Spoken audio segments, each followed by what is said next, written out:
जय श्री राम। एमी लुधियाना देख रहे तमाम दर्शकों का बहुत बहुत स्वागत है। मानस कृपा हम सभी पर हो रही है और रामचरितमानस पर हम चर्चा कर रहे हैं। तीसरा एपिसोड है और आज मेरे मन में ये ख्याल आया कि क्यों ना हम अंकल से, वृंदर मित्तल अंकल से हम बातचीत करें कि रामायण का सार वो कैसे देखते हैं, उनका नज़रिया क्या है। तो सबसे पहले तो उनका स्वागत कर लेते हैं। जय श्री राम। शिवांगी जी, जय माता दी, जय श्री राम। एमी के सभी दर्शकों का हार्दिक स्वागत है।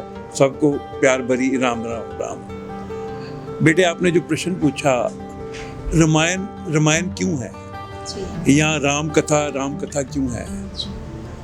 राम कथा पिछली एपिसोड में मैंने बात की थी, ये भगवान शिव के हृदय में थी। उन्होंने पार्वती माँ को सुनाई, पार्वती माँ के आग्रह पर। वहाँ पर कौए के रूप में काक्षमुंडी जी बैठे थे।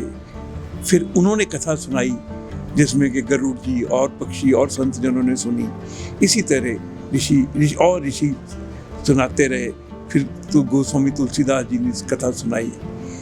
आज भी ये कथा सदियों से चल रही है। लोग सुना भी रहे हैं, सुन भी रहे हैं। वक्ता भी बहुत हैं, सुनने वाले भी बहुत हैं। और मुझे आशा है कि ये शायद कभी कथा खत्म नहीं होने वाली जी। इसके मूल में अगर देखें ना, कथा तो बहुत छोटी सी है, जिस तरह की आम एक पिक्चर की कथा होती है जी। उस कथा में हमें ऐसा लगेगा कि साधारण कथा है, लेकिन जब उसके थोड़े रहस्यों को देखने का प्रयास करेंगे, उनकी शिक्षाओं का देखने का प्रयास करेंगे, उनके पात्रों के बिहेवियर को देखने का प्रयास करेंगे, तो समझ आएगा कि राम कथा क्यों है जी। राम कथा अगर हम सिंपल भाषा में बात करें तो राजा दशरथ अयोध्या के सम्राट हैं। उनकी 3 पत्नियां हैं। जब वो उनकी उम्र कुछ ज्यादा हुई, उन्होंने गुरु वशिष्ठ जी के पास गए और कहा कि रानियों की और मेरी भी इच्छा है कि हमारे संतान हो। तो गुरु जी ने उन्हें आशीर्वाद दिया कि मैं परमात्मा से प्रार्थना करूंगा।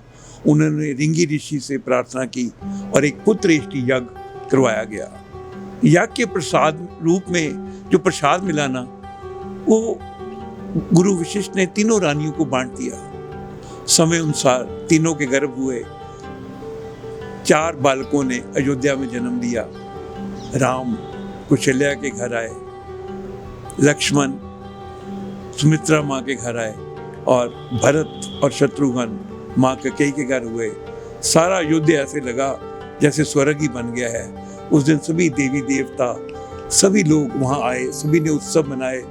भोले शंकर खुद आए, काक्षमुंडी जी पर्वत छोड़कर आए, और अलग अलग संत महात्मा, नारद जी, और सारा अयोध्यापुरी ऐसे हो गया जैसे कि सिर्फ स्वर्ग पर आज भगवान ने जन्म लिया हो तो स्वर्ग क्यों नहीं बनेगा। स्वर्ग हुआ। उसके बाद हम सब देखते हैं कि सारे बालक बड़े हुए, सब ने विद्या ग्रहण की।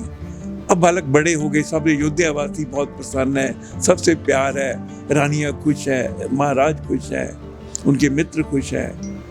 तो एक दिन गुरु विश्वामित्र आते हैं राजा के दरबार में और कहते हैं कि राक्षस ने बहुत परेशान कर रखा है, वो हमें यज्ञ नहीं करने दे रहे। सभी धार्मिक कार्य का जब करते हैं तो वो बहुत ज़्यादा रुकावटें डालते हैं। आप मुझे कृपा करके राम जी को और लक्ष्मण जी को अपने पुत्रों को दे दीजिए। मुझे लगा, पता चला है कि वो राक्षसों से हमारा छुटकारा दे देंगे। काफ़ी आग्रह के बाद और गुरु वशिष्ठ जी के कहने पर राजा राम जी और लक्ष्मण जी गुरु विश्वामित्र जी के साथ चले गए। उन्होंने वहाँ राक्षसों का संहार किया। सभी ऋषि द्वारा यज्ञ कार्य करने लगे। फिर जनकपुरी में ले गए, वहाँ पर धनुष यज्ञ था। किसी से धनुष नहीं टूटा, तो भगवान राम से ही धनुष पलक झपकते ही अपने आप टूट गया। फिर परशुराम जी को कुछ क्रोध आया और अंत में अयोध्या से महाराज आते हैं, सभी राजकुमार आते हैं। चारों राजकुमारों का, चारों जनक और जनक के भाई की बेटियों के साथ शादी होती है। सीता राम जी का विवाह होता है। सभी देवी देवता मंगल गाते हैं और सभी अयोध्यावासी और जनकपुर वासी इतना प्रसन्न है कि हमें राम को सीता जी मिल गए, सीता जी को राम मिल गए, तो सारे उसमें प्रसन्न है। अब सारे जब वापस जाते हैं वहाँ पर अयोध्या में भी खूब खुशियाँ मनाई जाती हैं। फिर राजा दशरथ के मन में एक दिन आता है कि अब मैं बुजुर्ग हो रहा हूँ, मैं क्यों ना राम जी को युवराज पद दे दूँ। लेकिन ये बात मंथरा और कैकेयी को समझ नहीं आती। मंथरा के भड़काने पर कैकेयी महाराजा दशरथ से अपने पुराने दिए हुए 2 वरदान मांग लेती है और कहती है कि राम जी को अब 14 साल का वनवास दो और भरत जी को राज्य गद्दी दे दो। महाराज बहुत तरह से उनको प्रार्थना करते हैं, उनकी खुशामदे करते हैं कि ये वनवास मत मांग, भरत को चाहे राम राज्य दे दे तू मेरा, लेकिन राम को वनवास मत कर। लेकिन वो नहीं मानती कि राम जी के साथ फिर सीता जी और लक्ष्मण जी वनवास को चले जाते हैं। 13 साल चित्रकूट में रहने के बाद एक दिन जब आगे निकलते हैं तो शूर्पणखा आती है, उसका नाक लक्ष्मण जी काटते हैं। वो रावण को कहती है, फिर रावण मारीच को हिरण के रूप में भेजता है और सीता जी को रावण उठा के ले जाता है। फिर आता है कि हनुमान जी को भगवान राम भेजते हैं, वो सीता माँ का पता लेकर आते हैं। सुंदरकांड सारा इसी में है कि कैसे भक्ति माँ को खोजने का एक प्रयास है। उसके बाद राम जी जब आगे जाते हैं एक पुल बनाया जाता है और पुल बनाने के पश्चात भयंकर युद्ध होता है, रावण और वो सारे राक्षस मारे जाते हैं। फिर राम जी सीता जी को लाकर राम राज्य की स्थापना होती है। पीछे भरत जी का चरित्र बड़ा अद्भुत चरित्र है। वो राम जी को मनाने चित्रकूट आते हैं, लेकिन पादुकाएं लेकर चले जाते हैं, पादुकाओं द्वारा ही राज्य को चलाते हैं। उनके मन में बड़ा क्लियर है कि ये राम जी का राज्य है, राम जी ही करेंगे, मैं तो एक सेवक हूँ, सेवक के रूप में ही रहते हैं। राम राज्य की स्थापना हो जाती है तो राम कथा खत्म हो जाती है। कि ये पर्याप्त है? मेरे हिसाब से ये कथा और कथाओं जैसी ही है।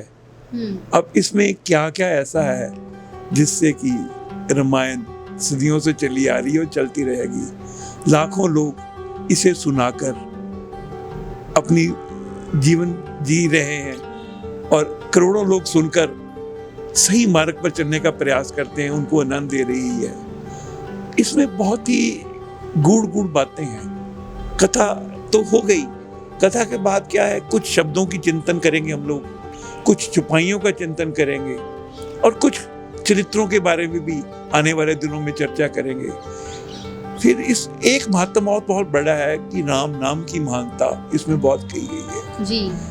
एक जगह तो हम सभी जानते हैं कि राम से बड़ा राम का नाम। उसके बारे में तुलसीदास जी ने ऐसे ऐसे उदाहरण दिए हैं कि राम नाम तो एक मणि के समान है जो कि खुद ही प्रकाशमान है जी। उसको प्रकाश की जरूरत नहीं है। और जब हम मुंह में राम नाम लगते हैं ना, ऐसे लगेगा कि मणि द्वारा भीतर भी प्रकाश बाहर भी प्रकाश जी। राम के नाम लेने से देखो पत्थर भी तरते हैं। राम जी ने तो अपने जीवन में ना, हो सकता है लाखों या हजारों लोगों को सुख दिया हो, जीने की राह बताई हो, लेकिन राम नाम सदियों से लोगों को सुख देता आ रहा है। और इस जीवन के जंजाल से पार ले जाने में जितना राम नाम सहायक है ना, शायद बेटे और कोई नाम दुनिया में सहायक नहीं होगा जी। सो राम नाम और रामायण जुड़े हुए हैं। राम जी की कृपा अनुभव करने के लिए हमें श्रद्धा विश्वास से रामायण सीखनी होगी, रामायण समझनी होगी और रामायण को जीवन में उतारना होगा। ये सब होगा राम कृपा से ही, संत कृपा से ही। इसकी चर्चा हम बाद में करते रहेंगे।